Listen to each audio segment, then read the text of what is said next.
दोस्तों 80 के दशक में शूट हुए रामायण को लोग आज भी बहुत ज्यादा भक्तिभाव से देख रहे हैं। रामायण की शूटिंग एक ऐसे समय में हुए थे जब तकनीक इतने विकसित नहीं हुए थे।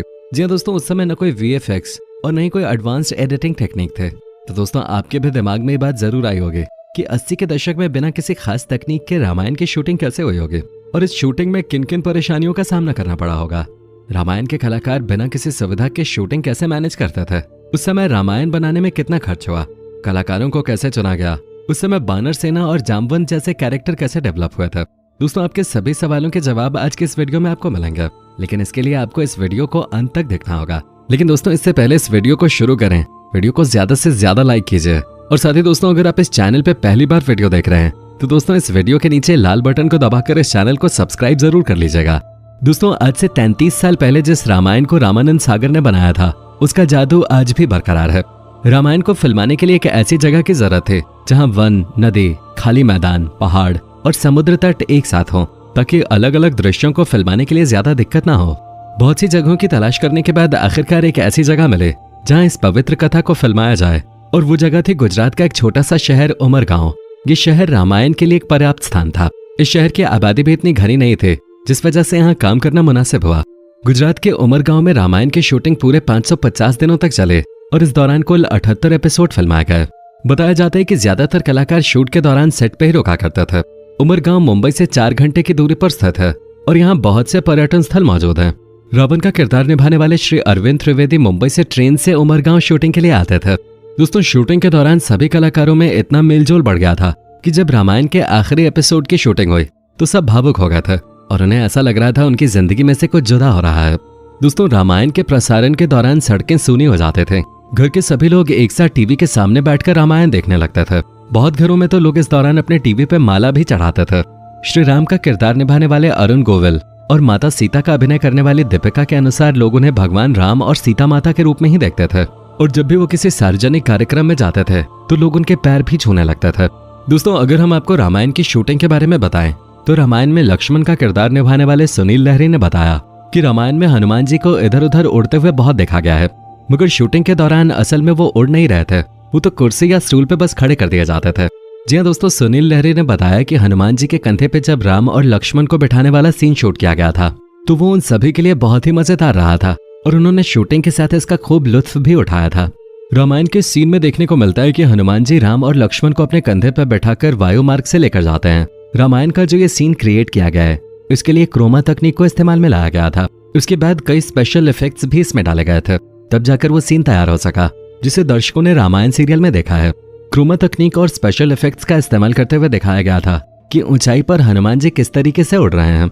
सुनील लहरी के मुताबिक उन्हें ऊंचाई पे दिखाने के लिए 2 स्टूल पे उन्हें खड़ा कर दिया गया था। ब्लू क्रोमा और स्टूल पे भी ब्लू रंग चढ़ाकर इस सीन की शूटिंग किए गए थे।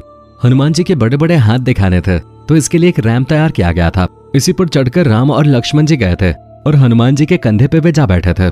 सुनील लहरी ने बताया कि इस सीन की जो शूटिंग हुई थी वो काफी हद तक केवल इमेजिनेशन थे। सुनील लहरी और अरुण गोविल को कुछ पता ही नहीं चल रहा था कि आखिर हो क्या रहा है। कैमरे के पीछे से जो निर्देश उन्हें दिए जा रहे थे वो बस उसी को लगातार फॉलो करते जा रहे थे। जिस वक्त इस सीन की शूटिंग चल रही थी उस वक्त अरुण गोविल और सुनील लहरी को यह सीन बहुत ही अटपटा लग रहा था। हालांकि जब एडिट होकर ये उनके सामने आया तो ये उन्हें बहुत ही खूबसूरत लगा और बाद में दर्शकों को भी ये बहुत पसंद आया। दोस्तों रामायण की बात करते हुए रामानंद सागर के बेटे प्रेम सागर का कहना है कि जब वे उमरगांव में शो की शूटिंग कर रहे थे तब न जाने कितने ही लोग भगवान के दर्शन करने के लिए वहां पहुंच जाते थे। जी हाँ, केवल आम लोग ही नहीं बल्कि कई बार तो VIP भी वहां पहुंच जाते थे और सभी कलाकारों के लिए रहने से लेकर खाने तक की पूरी व्यवस्था भी की जाते थे। इसके साथ ही प्रेम सागर ने यह भी बताया कि शूटिंग करने का कोई समय तय नहीं होता था, यहाँ तक कि शूटिंग सुबह से लेकर आधी रात को 3 बजे तक भी होते रहते थे। दोस्तों आपको जानकर हैरानी होगी कि हनुमान बने दारा सिंह जी को आधी रात को मेकअप करवाना पड़ता था और उनका मेकअप करने में करीब 2 से 3 घंटे का समय लग जाता था। इसके अलावा शो में बहुत से जूनियर आर्टिस्ट की भी जरूरत पड़ते थे, तो ऐसे में कई सैनिकों को इकट्ठा करना सच में काफी मुश्किल होता था। बता दें कि इस काम को करने के लिए आसपास के लोगों को गाँव में ढोल नगाड़े बजाकर बुलाया जाता था और उनसे ये भी कहा जाता था कि जो काम करेगा उसे फ्री में खाना और 10 रुपए भी दिए जाएंगे। दोस्तों रामायण में राम का किरदार निभाकर प्रसिद्ध हुए अरुण गोविल जहां भी जाते लोग उनके आगे नतमस्तक हो जाते थे। इस किरदार में अभिनेता को देखकर ऐसा लगता है मानो वो इसी के लिए बने हों। लेकिन बहुत कम लोग ही जानते होंगे कि रामानंद सागर ने पहले इस रोल के लिए इस अभिनेता को रिजेक्ट कर दिया था। इस बारे में अभिनेता अरुण गोविल ने एक शो में खुलासा किया इस दौरान उन्होंने रामायण में अपनी कास्टिंग के बारे में यह दिलचस्प किस्सा सुनाया था। उन्होंने बताया कि जब उन्हें पता चला कि रामानंद सागर रामायण बना रहे हैं तो वो उनके पास रोल मांगने पहुंच गए थे। रामानंद सागर के पास जाकर अरुण गोविल ने उनसे कहा कि वो राम का किरदार निभाना चाहते हैं। रामानंद सागर ने उन्हें देखा और कहा कि ठीक है, जब समय आएगा तो देखा जाएगा। कुछ समय बाद जब शो के कास्टिंग के लिए ऑडिशन शुरू हुए तो अरुण गोविल को भी बुलाया गया, लेकिन शो की टीम को उनका ऑडिशन पसंद नहीं आया, जिसकी वजह से उन्हें रिजेक्ट कर दिया गया। लेकिन फिर एक दिन रामानंद सागर ने अरुण गोविल को फोन कर मिलने के लिए बुलाया। इसके बाद जब अरुण गोविल राम के किरदार के लिए लुक टेस्ट देने पहुंचे तो उनके स्माइल देख उन्हें तुरंत राम का किरदार मिल गया, क्योंकि उनके मुस्कान में रामानंद सागर को भगवान जैसी सौम्यता नजर आई, जो राम के किरदार के लिए बिल्कुल परफेक्ट था। दोस्तों, रावण का रोल करके अरविंद त्रिवेदी घर घर लोकप्रिय तो हो गए, लेकिन आप ये जानकर हैरान हो जाएंगे कि रामानंद सागर के लिए वो पहली पसंद नहीं थे। अरविंद त्रिवेदी मध्य प्रदेश के इंदौर के रहने वाले थे और उन्होंने गुजराती फिल्मों में ज्यादा काम किया। जब उन्हें पता चला कि रामानंद सागर रामायण बना रहे हैं तो वो गुजरात से मुंबई ऑडिशन के लिए पहुंच गए। उन्होंने तो केवट के रोल के लिए ऑडिशन दिया था। रावण के किरदार के लिए सभी चाहते थे कि अमरीश पुरी को लिया जाए। अरविंद त्रिवेदी ने केवट के किरदार के लिए ऑडिशन दिया। जब वो बाहर निकलने लगे तो बॉडी लैंग्वेज और एटीट्यूड देखकर रामानंद सागर ने उन्हें रावण का रोल दिया। रावण के रोल में ढलने के लिए उन्हें कड़ी मेहनत करनी पड़ते थे। शूटिंग से 5 घंटे पहले वो तैयार होना शुरू कर देते थे। उनकी ज्वेलरी से लेकर कपड़ों का वजन ही कई किलो का होता था। उनका मुकुट ही 10 किलो का हुआ करता था। अरविंद खुद भी राम भक्त और शिव भक्त थे। जब वो शूटिंग पर जाते थे तो पूरा दिन व्रत रखते थे। शूटिंग खत्म करने के बाद वो रात में अपना व्रत तोड़ते थे। उन्हें इस बात का बहुत अफसोस होता था कि स्क्रिप्ट की वजह से उन्हें भगवान राम के लिए कड़वे शब्दों का प्रयोग करना पड़ता था। दोस्तों, सीता के रोल के लिए दीपिका चिखलिया का सिलेक्शन कैसे हुआ था, इस बारे में उन्होंने खुद बताया कि उन दिनों विक्रम बेताल की शूटिंग सागर जी के घर पे ही होते थे। दीपिका को महारानी का रोल दिया गया था। वो पूरे दिन महारानी के ही गेटअप में घूमते रहते थे। एक दिन दीपिका ने देखा कि सागर जी के घर पे बहुत सारे बच्चे आए हुए हैं। उन्हें लगा कि कहीं सागर जी की पत्नी ने घर पे ट्यूशन क्लासेस देना तो शुरू नहीं कर दिया, मगर बाद में किसी ने बताया कि वो बच्चे रामायण टीवी सीरियल के लव कुश के रोल के लिए ऑडिशन देने आए थे। इसके बाद रामानंद सागर ने उन्हें सीता का रोल दे दिया। तो दोस्तों, ये थी कहानी दीपिका के सीता बनने के। दोस्तों, 33 साल पहले इस शो का एक एपिसोड बनाने में 9 लाख रुपए की लागत आते थे। हालांकि इस सीरियल ने दूरदर्शन के लिए 23 करोड़ रुपए कमाए थे। रामानंद सागर का शो विक्रम बेताल का एक एपिसोड 1 लाख रुपए में बनता था।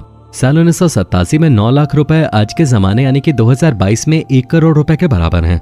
यानी अगर आज रामायण बनाए जाते तो 1 करोड़ रुपए एक एपिसोड पर खर्च होते। लेकिन जब टीवी पर रामायण शुरू हुए तो दर्शकों ने इसे खूब प्यार दिया। इतना ही नहीं, साल 2003 में लिम्का बुक ऑफ रिकॉर्ड्स द्वारा साझा किए गए आंकड़ों के मुताबिक इस पौराणिक शो के पहले टेलीकास्ट एपिसोड को 40 मिलियन लोगों ने देखा था। उस समय रामायण को सिर्फ भारत में ही नहीं बल्कि 53 अलग अलग देशों में दिखाया गया। एक रिपोर्ट की माने तो रामायण ने अपने पहले प्रसारण के जरिए दूरदर्शन चैनल को 23 करोड़ रुपए का राजस्व दिया था। तो दोस्तों, कैसा लगा हमारा आज का एपिसोड, हमें कमेंट करके बताइएगा जरूर। हमें आपके कमेंट्स का इंतजार रहता है। दोस्तों, उम्मीद करता हूँ कि हमारा ये एपिसोड आपको पसंद आया होगा। दोस्तों, अगर आप चैनल पे नए हैं तो प्लीज चैनल को सब्सक्राइब जरूर कर दीजिएगा, क्योंकि हम आपके लिए रोज इस तरह के वीडियोस बनाते रहते हैं।